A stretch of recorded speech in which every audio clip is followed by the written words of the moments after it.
Heyo, how's everybody doing? This is EonShiKeno with another commentary for you guys. Hope you enjoyed that strategy video I just put up. Like I said in that video, I'm going to try and do more strategy videos coming up, so more stuff to look forward to. So today we're going to have a game between aAaNerchio, he's going to be our red Zerg on the left side of dual site, and his opponent is going to be ENOTwhynot from clan Enot. That name doesn't sound real. It seems like a fake name, so I don't know exactly who we're dealing with here. But it's a Protoss player, and he's deciding not to wall off, so I'm already thinking it's White Raw. It's like one of the first Protoss players I've seen not wall off versus Zerg, and made it work, so... But, I don't know, maybe it's... Who knows who this guy is? Or girl. So, we'll see what's going to happen in this game. aAaNerchio, gonna play... I mean, he's a pretty good player. He's definitely one of the top European Zergs as far as this Protoss player. Like I said, I have no clue who it is. One thing I gotta say personally, ZvP, yesterday, Super Bowl day, I played a lot of StarCraft. So, I woke up at 8, I was like, you know what, I'm gonna play StarCraft for a long time today. I played it from like 8 till about 6 p.m. and then I caught the third quarter of the Super Bowl and then stopped after that. But I played a lot of StarCraft. One thing I was consistently losing to yesterday is ZvP. I was losing to really late game Mothership. I don't know why. I need to get the win before they get that like 4th base up. That's what I've been hearing from a lot of players. Is you got Zerg has to take down that 4th base before Protoss gets a chance to get up there. And what the hell is he doing? I thought that was a simulator. I thought this was a simulator there for a second. I'm like, why is he going to a simulator first? And why did he... Okay, he's going to have to move this probe. This probe is in the wrong position. He needs to bring it over here and do it because the AI in this game is bad. I ignored you, actually. Oh, shit.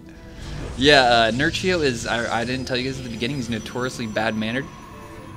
I've seen... Out of all of aAaNerchio's replays I've seen, I would say 70% he has some sort of BM. I mean, he puts Idra to shame most of the times in his BM. So, and he actually has, like, on, I think it's ESL, he's got a lot of, like, penalty points or whatever just for being extremely BM. So, what's he going to do here? He is doing a, let's see, what is this? A little bit variation of a build I like to do here. Throwing it down a little bit sooner. But, Queen's going to come out. He's going to get speed. Is he going to get speed? He's, there right now he's going to get speed. Circling out across the map. And what the hell is with this build? There's Cyber Next Core out in the middle of nowhere, no Forge, and then Nexus. What is this? I mean, he's gonna have a Stalker. This is actually quite interesting. He'll have a Stalker. He can deal with Zerglings, but he can only deal with like a few Zerglings. He's kind of boosting out the Stalker. GG, oh, aAaNerchio, offensive GG from aAaNerchio. He's gonna lose the pylon. Oh my god, what? This game, I'm already loving this game. And he's gonna save the probe. The probe is gonna get live probe. Oh, and the probe lives. He's praying that Stalker. Thank you, Stalker. Thank you so much. So now what is aAaNerchio gonna do? He threw up an offensive GG. He's got a lot of living up to do. I mean, you got to put your money where your mouth is. Gonna throw down an offensive GG like that. You can't lose. Because this should have come back in your face, and then you're gonna get messaged afterwards, or at least aAaNerchio won't in this case because he already ignored his opponent. But if you haven't, oh man, it's just gonna be bad news. aAaNerchio's gotta win this convincingly, but why not? Is gonna try and do the exact. And what is? This is the I don't know. I want to say this is the worst like opening I've ever seen a Protoss player do, but it's sort of working. It's quite interesting. He already has a lot of Stalkers out, so he can deal with Roaches if he decides to push Roaches. That's one thing that can really hamper a lot of Protoss fast expands is if the Zerg player decides to go with like a Zergling Roach, like make 7 Roaches and or 5 Roaches, something like that, and push with a lot of Zergling speed, Zergling reinforcements, and he's already gonna have 2 cannons up, and he's got. I mean, these are evidently positioned here on purpose. Zergling's gonna come in, gonna throw down the force field. There's the force field. He's gonna try and sneak in there and do some more damage, maybe kill a couple probes. He's gonna kill any probes. Got him on hold position. He's gonna kill a couple there. A couple of those guys are gonna get down. But I mean, let's see how much economy damage he's actually done here. 26 versus 23, so he's still just a little bit in the lead there. 6 on the way though, and another base. So aAaNerchio, feeling he's got map control, is gonna go work and take a 3rd base right now. Smart move there. Surprised he just didn't go ahead and take the gold, considering the situation. and he just canceled, and he made a hatchery. Oh, he had it in the wrong spot. Ah, pro move, Nerchio. Wrong spot hatch. At least he noticed it. So why not? He's just going to sit here and turtle up. For the time being, he's going to macro up. He's got a gateway on the way. He's got +1 coming out. Probably see more warp gates coming there. Go for a nice timing attack here.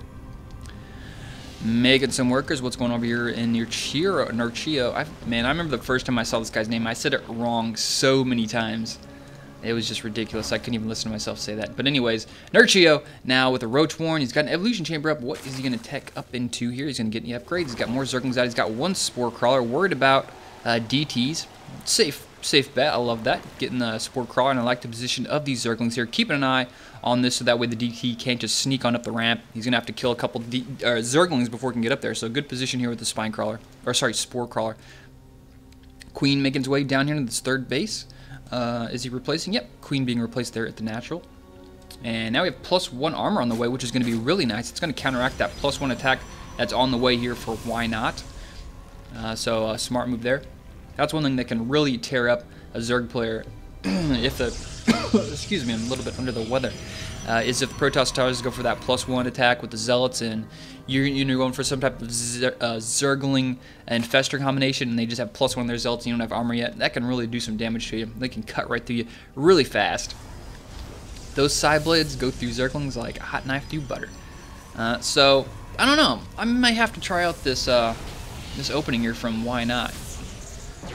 Because you get the Stalkers out, but oh, it's so weird.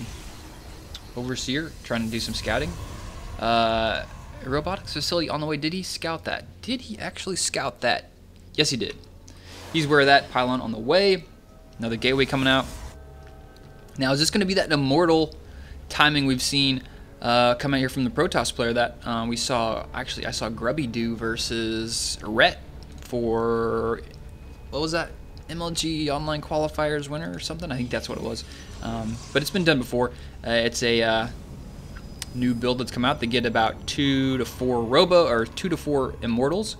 Push out, bring a Warp Prism for reinforcements, and then try to make a timing attack with that stuff. Where is this probe going? That probe is going nowhere. Sucker's gone. It's going to have to be remanufactured and next easily replaced. Now, is he just going to push out and take a 3rd, or just to see your Photon Cannon going to go up? Where is that guy going up? Interesting place for a Photon Cannon at the very top there. Want to deal with any Muta. And there are Muta probably going to be on the way. Spire close to being finished. We have 8 Roaches on the way. Gas is now saturated for Nerchio at his 3rd. And another Macro Hatchery going up as well. And Evolution Chamber, still no more upgrades yet. It's trying to sneak in there, trying to do some run buys, but it's not going to work. Why Not is on top of things here. So we have the two Immortals pushing. He's going to go for a 2 Immortal timing with a... actually, nope, he's turning around. He's just trying to fake out his opponent. Nope, he's going to go back because he's worried about those Zerglings trying to sneak in there. But if Why Not's trying to hit a timing here, he's kind of wasting it if he's, you know, to use the phrase dicking around. I mean, he could have already been outside his opponent's natural by now just because he went back to deal with those Zerglings. That gave enough time for 9 Muta to come out. And sure, these Zerglings can run by, but all you have to do is wall off, and he's got cannons here, not really that big of a deal. So now Roach is going to try and break their way in the top. Cannon at the top up there, Zerglings. Now he's going to focus on that pylon. There he goes, but no, reinforcements to Why Not are going to show up. Is he going to lose that Stalker? No, he's not. Oh no, running through the lava. Luckily, Force Field saves him from that. Why Not saves him from running through the lava. That would have done no damage to him. So counterattack over here on the right. Muta are at the main, getting a couple probe kills. And there's just nothing in here for Why Not to defend with this. He's got no cannons at all, and I mean he's just getting picked apart right now by these Mutalisks, and he doesn't even have that many, just 8 of them here. And yeah, dealing a lot of damage. Let's check the worker count. Loss, actually, no, that's the wrong button. Worker count 27. Wow, he's just racking up the kills here. And at the same time, we have the big push here from Why Not pushing through the middle. Guardian shield up, more Muta, Zergling reinforcements. Pretty good force field. He's going to lose a lot of Overlords. Look at all these Overlords. Those guys are just going to fall so fast. And he may actually be supply blocked if he loses all of these Overlords. If he loses these 2, he should be supply blocked. We will see. Yep, there it is. And oh no, this is a really deadly attack here. If Why Not can come in here and crush these 2 bases and kind of split off the Zerg army, he's going to be in some serious trouble, and he's going to be regretting that preemptive GG going on. And there's 2 probes over the front. I don't know why they were going there. But Muta, and now we have drones coming from behind. ENOTwhynot knows he has to do everything to survive this attack, but this attack is so strong. 2 Guardian Shields up. Look at these Immortals, 3 Immortals, still not even dead yet. 7 kills, and this guy's 10-13. And ENOTwhynot, uh-oh, buddy. That GG was for the wrong person. And this timing attack is so strong if you're not ready for it, and he just wasn't ready for it. Even though he delayed it so long, you had to have seen it coming. He just wasn't ready for it. Even pulling more drones now. Wave 2 of the drone attack. Not going to work out. Why not is saying, why are you still in this game, ENOTwhynot? You are so bad. Oh my god. Left the game. He never ceases to disappoint. So why not?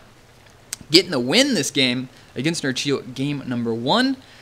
I mean, everything went pretty well for why not. He didn't even need those probes. To be honest, he could have just taken those probes and attacked with them. It didn't matter. He had the forces at that point to win the game. And if you execute this right, you just have enough Immortals, you throw down center, or you throw down force fields to protect your Immortals. You have so many Stalkers that Muta really aren't that big of an issue unless you just have a ton of Muta. The way Rhett actually dealt with this against Grubby was he went for, I think he had like 4 or 5 Spine Crawlers up, on top of the fact he went mass Muta and Zergling. And he did have some nice upgrades on his Zerglings, if I remember correctly. And he just had so many Zerglings and so many Muta, he just went in there and just crushed them with an overwhelming amount of Muta. He got no Roaches, and in this situation we saw ENOTwhynot get Roaches, and I think Roaches are an extremely bad unit to get against this army composition from aAaNerchio. So I hope you guys enjoyed this commentary. Make sure to subscribe, comment, and I'll see you guys next time. The next video, game number 2, because I mean, I wasn't going to cast all these, but I forgot how hilarious ENOTwhynot is, so I'm just going to go ahead and cast the rest of the series. Hope you guys enjoy. See you there.